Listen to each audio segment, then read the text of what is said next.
Welcome to a Foxy Tech Tips tutorial on showing or hiding the standby clock on the Seat Arona infotainment system. If you find this tutorial helpful, please consider subscribing to my channel and liking the video. The standby clock will show when the car's ignition is switched on and the infotainment system is switched off. You can choose to turn off the standby clock if you like. Press the menu button to the right of the screen.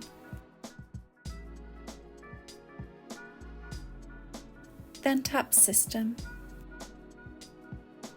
In the System settings, tap Screen. Then tap the checkbox to the right of Show Clock in Standby Mode to turn the standby clock on or off. When there is a check in the checkbox, the standby clock is on, and when there is no check in the checkbox, the standby clock is switched off. And that was an end to this tutorial.